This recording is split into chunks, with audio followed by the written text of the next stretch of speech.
নমস্কার, আমি Nivedita di and welcome to Nivedita Das education.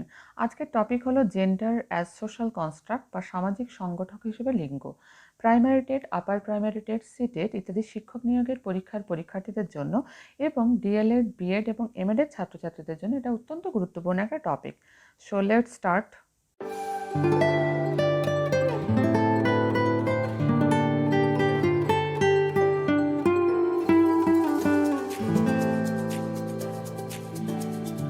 আজ আমরা আলোচনা করব জেন্ডার এবং সেক্স এই দুটো শব্দ কি সমার্থক, না এদের মধ্যে কিছু মূলগত পার্থক্য রয়েছে। এছাড়াও জেন্ডার সম্পর্কিত বা লিঙ্গ সম্পর্কিত বিভিন্ন টার্ম, যেমন জেন্ডার রোল বা লিঙ্গভিত্তিক ভূমিকা, জেন্ডার স্টিরিওটাইপ যাকে দুভাগে ভাগ করা হয়, জেন্ডার বায়াস বা লিঙ্গভিত্তিক পক্ষপাত এবং জেন্ডার প্রিজুডিস বা লিঙ্গভিত্তিক সংস্কার। এছাড়াও কোহেলবার্গের যে থিওরি, সেখানে আমরা তিনটে টার্ম পাই: জেন্ডার আইডেন্টিটি বা লিঙ্গ পরিচয়, জেন্ডার স্টেবিলিটি বা লিঙ্গ স্থিতিশীলতা এবং জেন্ডার কনসিস্টেন্সি বা লিঙ্গ সামঞ্জস্য। ব্যাপারগুলো কি সেই সম্পর্কে। এছাড়াও ইকুয়ালিটি অ্যান্ড ইকুইটি, সমতা ও ন্যায় বিচার, কথা দুটো কি একই, না এদের মধ্যে কিছু পার্থক্য রয়েছে, এবং ইমপ্লিকেশনস ইন ক্লাসরুম বা শ্রেণীকক্ষে এর প্রয়োগ প্রসঙ্গে। তাহলে প্রথমেই আসি জেন্ডার বা লিঙ্গ এবং সেক্স বা যৌন, এই কথা দুটোর অর্থ কী। এই কথা দুটো ব্যবহারের ক্ষেত্রে একটু সতর্ক হওয়া উচিত, কারণ জেন্ডার বা লিঙ্গ এটা কিন্তু মনস্তাত্ত্বিক দৃষ্টিভঙ্গিতে পুরুষ বা নারী তাকে নির্দেশ করে। স্ত্রী এবং পুরুষের ভূমিকা বেশিরভাগ ক্ষেত্রে নির্ধারণ করে কি সমাজ, তাই তো? সমাজের চোখে লিঙ্গ ভেদে পুরুষ এবং স্ত্রীর ভূমিকা ভিন্ন হয়, সেটা শ্রম বন্টনের ক্ষেত্রেই হোক, ক্ষমতা বন্টনের ক্ষেত্রেই হোক, বা অধিকার বা দায়িত্ব বন্টনের ক্ষেত্রেই হোক। তাহলে মহিলা এবং পুরুষদের জন্য সমাজ যে ভূমিকা নির্ধারণ করে তাকেই বলা হয় জেন্ডার বা লিঙ্গ। তাই একে বলা হয় সোশ্যাল কনস্ট্রাক্ট বা সামাজিক সংগঠক। একইভাবে দেখা যায় শারীরিক বা দেহ গঠনের পার্থক্যের জন্য মহিলা এবং পুরুষদের মধ্যে যে ভূমিকা নির্ধারিত হয়, অর্থাৎ জৈবিক অর্থে সে পুরুষ বা নারী, এটাকে প্রকাশ করে কে সেক্স বা যৌন। তাই সেক্স এই কথাটাকে বলা হয় বায়োলজিক্যাল কনস্ট্রাক্ট বা জৈবিক সংগঠক। তাহলে নিশ্চয়ই জেন্ডার এবং সেক্স এর মধ্যে পার্থক্য বোঝা গেল। তাহলে মহিলা এবং পুরুষদের জন্য সমাজ যে ভূমিকা নির্ধারণ করে সেটা হচ্ছে জেন্ডার, এবং শারীরিক বা দেহ গঠনের পার্থক্যের জন্য মহিলা এবং পুরুষদের যে ভূমিকা নির্ধারিত হয় তাকে বলা হয় সেক্স।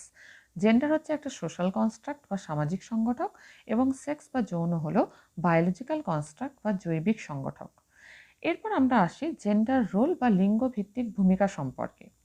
তাহলে আমরা দেখলাম যে লিঙ্গ ভেদে সমাজে পুরুষ এবং নারীর ভূমিকা নির্দিষ্ট, অর্থাৎ পুরুষের জন্য সমাজ যেমন কিছু ভূমিকা নির্দিষ্ট করে রেখেছে, নারীর জন্য কিন্তু সমাজ একই রকম কিছু ভূমিকা নির্দিষ্ট করে রেখেছে। তার জন্যই লিঙ্গ ভেদে কাজ করার পার্থক্য দেখা যায়, কথা বলার পার্থক্য লক্ষ্য করা যায়, পোশাক পরিচ্ছদ পরা এর মধ্যে পার্থক্য লক্ষ্য করা যায়, ব্যবহার ইত্যাদি সম্পর্কিত সমাজ নির্ধারিত যে প্রত্যাশা তাকে মেনে চলাকেই বলা হচ্ছে লিঙ্গ ভিত্তিক ভূমিকা বা জেন্ডার রোল।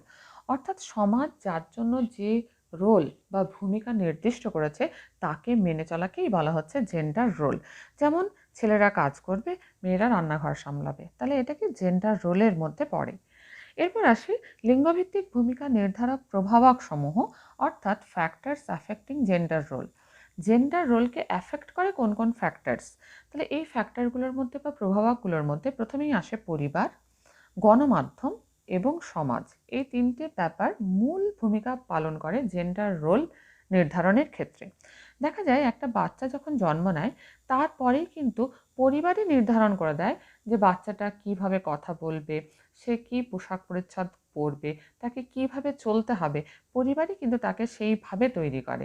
অর্থাৎ জেন্ডার রোলকে কিন্তু পরোক্ষভাবে পরিবারই সেই বাচ্চার মধ্যে কিন্তু ঢুকিয়ে দেয়, তাই তো? তাহলে লিঙ্গভেদে শিশুর কাছ থেকে যে প্রত্যাশিত আচরণ সেটা নির্ধারণ করে কিন্তু পরিবারই, এবং এই প্রত্যাশার বিপরীত আচরণ যদি দেখা যায় তাহলে পিতামাতাদের দৃষ্টিভঙ্গিতে নেতিবাচক প্রভাব ফেলে।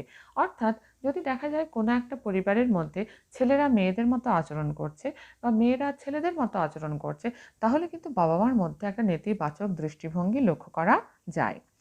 এছাড়াও গণমাধ্যমের মধ্যে পড়ে internet, television, radio, news paper, magazine ইত্যাদি। আমরা নিউজ পেপার বা ম্যাগাজিন ওল্টালে বা রেডিও বা টেলিভিশন খুললে বা দেখলে প্রতিনিয়তই দেখতে পাই ওয়াশিং মেশিনের অ্যাডভার্টাইজমেন্টের ক্ষেত্রে কিন্তু মহিলারাই থাকেন। অর্থাৎ এক্ষেত্রে জেন্ডার রোল কাজ করছে যে এই কাজটা মহিলাদের জন্য নির্দিষ্ট। তাহলে গণমাধ্যমও পরোক্ষভাবে জেন্ডার রোল নির্ধারণে একটা গুরুত্বপূর্ণ ভূমিকা পালন করছে। একইভাবে সমাজের মধ্যে সহপাঠীর দল, বিদ্যালয়, বিভিন্ন সংস্থা, ধার্মিক সংস্থা এগুলোর মাধ্যমেও কিন্তু বিভিন্নভাবে আমরা বুঝতে পারি যে পুরুষদের ক্ষেত্রে কী কী কাজ নির্দিষ্ট, স্ত্রীদের ক্ষেত্রে কী কী কাজ নির্দিষ্ট। অর্থাৎ জেন্ডার রোলের ক্ষেত্রে সমাজ একটা গুরুত্বপূর্ণ ভূমিকা পালন করে। এরপর আমরা আসি জেন্ডার স্টিরিওটাইপ অর্থাৎ লিঙ্গভিত্তিক পক্ষপাত ব্যাপারটা কী? দেখো, আমরা সমাজে থাকাকালীন পরিষ্কারভাবে ধীরে ধীরে বুঝতে পারি, যেমন ব্যক্তিত্বের ক্ষেত্রে ছেলেরা ধরেই নেওয়া হয় যে বেশি রাগী হবে, অ্যাগ্রেসিভ হবে, তারা যুক্তিপূর্ণ হবে, লজিক্যাল হবে। কিন্তু মেয়েরা নম্র হবে, তারা রাগবে না, তারা ইমোশনাল হবে। ঘরোয়া ব্যবহারের ক্ষেত্রে দেখা যায় যে এটা ধরে নেওয়া হয় যে ছেলেরা কাজ করবে বাইরে গিয়ে, মেয়েরা রান্নাঘর সামলাবে। পেশার ক্ষেত্রে যেমন ধরেই নেওয়া হয় ছেলেরা ইঞ্জিনিয়ার হবে, ডাক্তার হবে, আর্মিতে জয়েন করবে। মেয়েদের ক্ষেত্রে টিচার, নার্স এই সমস্ত প্রফেশনগুলোকে চুজ করা হয়। ধরে নেওয়া হয় যে ছেলে মাত্রই তারা ম্যাথস এবং সায়েন্সে ভালো হবে এবং মেয়েরা ল্যাঙ্গুয়েজ এবং আর্টসে ভালো হবে। একইভাবে শারীরিক কাঠামোর দিক থেকে ধরেই নেওয়া হয় ছেলেরা ফিজিক্যালি স্ট্রং হবে, মেয়েরা কিন্তু তুলনামূলকভাবে উইক হবে। তাহলে এই যে ধারণা বা সংস্কার, এটাকেই বলা হচ্ছে জেন্ডার স্টিরিওটাইপ। এই যে জেন্ডার স্টিরিওটাইপ, একে আমরা দুভাগে ভাগ করতে পারি, gender bias and gender prejudice. তাহলে জেন্ডার বায়াস ব্যাপারটা কি? জেন্ডার বায়াস বা লিঙ্গভিত্তিক পক্ষপাত হচ্ছে এক ধরনের ব্যবহার বা পূর্ব ধারণা যেটা একটা বিশেষ গোষ্ঠীর প্রতি যে পক্ষপাতিত্ব তাকে প্রদর্শন করে। অর্থাৎ একটা গোষ্ঠীর প্রতি যদি পক্ষপাতিত্ব প্রদর্শন হয়, সেটা পুরুষ গোষ্ঠীর প্রতিও হতে পারে, মহিলা গোষ্ঠীর প্রতিও হতে পারে। পক্ষপাতিত্ব প্রদর্শনকেই বলা হচ্ছে কি জেন্ডার বায়াস, পূর্ব ধারণার ভিত্তিতে। জেন্ডার প্রেজুডিস বলতে আমরা কি বুঝি? লিঙ্গভিত্তিক সংস্কার। কোনো প্রমাণ ছাড়াই পূর্ব ধারণার ভিত্তিতে যখন একটা গোষ্ঠীকে উচ্চতর বা নিম্নতর আখ্যা দেওয়া হয়, তখন তাকে বলা হয় জেন্ডার প্রেজুডিস। অর্থাৎ কোনো প্রমাণ নেই, কিন্তু যে সংস্কার বা ধারণা চলে আসছে তার ভিত্তিতে ধরেই নেওয়া হচ্ছে যে একটা গোষ্ঠী উচ্চতর এবং একটা গোষ্ঠী নিম্নতর। একেই বলা হচ্ছে জেন্ডার প্রেজুডিস। এরপর আমরা আসি কোহেলবার্গের তত্ত্ব প্রসঙ্গে। 1966 খ্রিস্টাব্দে কোহেলবার্গ লিঙ্গভিত্তিক বিকাশের স্তরগুলো সম্পর্কে উল্লেখ করেছিলেন। তিনি 3টে স্তরের কথা বলেছিলেন। দেখো, প্রথম হচ্ছে জেন্ডার আইডেন্টিটি বা লিঙ্গ পরিচয়। দেখা যায় বাচ্চারা 2 থেকে 3 বছর যখন তাদের বয়স হয়, তখন তারা নিজের লিঙ্গ সম্পর্কে তাদের একটা ধারণা গঠিত হয়। একেই বলা হচ্ছে জেন্ডার আইডেন্টিটি বা লিঙ্গ পরিচয়। 2 হচ্ছে জেন্ডার স্টেবিলিটি, যাকে বলা হয় লিঙ্গ স্থিতিশীলতা। দেখা যায় 4 থেকে 5 বছর বয়সে বাচ্চারা বুঝতে পারে যে যে ছেলে সে সবসময়ই ছেলে থাকবে, আর যে মেয়ে সে সবসময় মেয়েই থাকবে। তাহলে এই ব্যাপারটাকেই বলা হয় জেন্ডার স্টেবিলিটি বা লিঙ্গ স্থিতিশীলতা। এবং জেন্ডার কনসিস্টেন্সি, যখন বাচ্চারা আরও একটু বড় হয়, 6 থেকে 7 বছর বয়সে দেখা যায় যে বাচ্চারা পরিষ্কারভাবে বুঝতে পারে যে বাহ্যিক চেহারার পরিবর্তন হলেও, অর্থাৎ বাইরের যে অ্যাপিয়ারেন্স সেটা যদি পরিবর্তিত হয়ও, তাহলেও কিন্তু তাদের লিঙ্গগত কোনো পরিবর্তন হবে না। এই ব্যাপারটাকে বলা হয় জেন্ডার কনসিস্টেন্সি বা লিঙ্গ সামঞ্জস্য। তাহলে কোহেলবার্গের তত্ত্বে আমরা লিঙ্গভিত্তিক 3টে বিকাশের স্তর পাই। জেন্ডার আইডেন্টিটি বা লিঙ্গ পরিচয়, অর্থাৎ 2 থেকে 3 বছর বয়সে বাচ্চারা নিজের লিঙ্গ সম্পর্কে একটা ধারণা তাদের মধ্যে তৈরি হয়। জেন্ডার স্টেবিলিটি, যেটা 4 থেকে 5 বছর বয়সে বাচ্চারা বুঝতে পারে যে ছেলে সে ছেলেই থাকবে, যে মেয়ে সে মেয়েই থাকবে। আর জেন্ডার কনসিস্টেন্সি, অর্থাৎ 6 থেকে 7 বছর বয়সে বাচ্চারা বুঝতে পারে বাহ্যিক চেহারার পরিবর্তন হলেও কিন্তু লিঙ্গগত কোনো পরিবর্তন আর ঘটবে না। এরপর আমরা আসি ইকুয়ালিটি এবং ইকুইটি, ব্যাপার দুটো কী কী? ইকুয়ালিটি বা সমতা, এর অর্থ কি? নিরপেক্ষভাবে সকলকে সমান সুযোগ সুবিধা প্রদান করা। তাহলে প্রত্যেকে সমান সুযোগ সুবিধা পাবে, কারোর প্রতি কোনো পক্ষপাতিত্ব প্রদর্শন করা হবে না। কিন্তু এই ব্যবস্থাটা তখনই ফলপ্রসূ হবে যখন প্রথম অবস্থায় সকলে সমান অবস্থানে থাকবে, নইলে কিন্তু এর সুফল পাওয়া সম্ভব নয়। তাহলে প্রাথমিক অবস্থানটা যদি সকলের ক্ষেত্রে একই হয়, তাহলে নিরপেক্ষভাবে সবাইকে সমান সুযোগ সুবিধা প্রদান করাটাকেই বলা হচ্ছে ইকুয়ালিটি। তাহলে ইকুয়ালিটিতে আসার আগে বা সমতা বিধানের আগে আমাদের কিন্তু ইকুইটি জানতে হবে। ইকুইটি ব্যাপারটা কি? বলছে সকলের প্রাথমিক অবস্থানকে সুনিশ্চিত করতে হবে। তার মানেটা কি? দেখা যাচ্ছে দুটো বাচ্চা স্কুলে আসছে। একটা বাচ্চা সচ্ছল পরিবার থেকে আসছে, যেখানে বাবা মারা যথেষ্ট শিক্ষিত এবং তাকে সেইভাবে তৈরি করেছে। আরেকটা বাচ্চা আসছে যে ফার্স্ট জেনারেশন এডুকেশন, তার বাড়িতে কিন্তু বাবা মা ততটা শিক্ষিত নয়, তারা বাইরে অন্যের কাছে কাজ করে। তারা অন্য জায়গায় কাজ করে জীবন ধারণ করে, তাহলে সে কিন্তু বাড়ি থেকে কোনো সুযোগ সুবিধা পাচ্ছে না। তাহলে এক্ষেত্রে দুটো বাচ্চাকেই যদি আমরা নিরপেক্ষভাবে সমান সুযোগ সুবিধা দিয়ে থাকি, তাও যে পিছিয়ে আছে সে সবসময় পিছিয়েই থাকবে, তাই তো? তাহলে এক্ষেত্রে কিন্তু ইকুইটি প্রয়োজন, যে বাচ্চাটা পিছিয়ে আছে তাকে কিছু এক্সট্রা সুযোগ সুবিধা দিয়ে তাকে প্রথম যে বাচ্চাটা যে স্তরে রয়েছে সেই স্তরে আগে উন্নীত করা হলো। এরপর দুটো বাচ্চাকে নিরপেক্ষভাবে যদি সমান সুযোগ সুবিধা দেওয়া হয়, তাহলে দেখা যাবে দুটো বাচ্চাই কিন্তু একইভাবে এগিয়ে যাবে।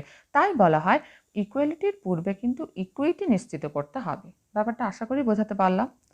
এরপর আসি শ্রেণীকক্ষে আমরা এর প্রয়োগ কিভাবে করব।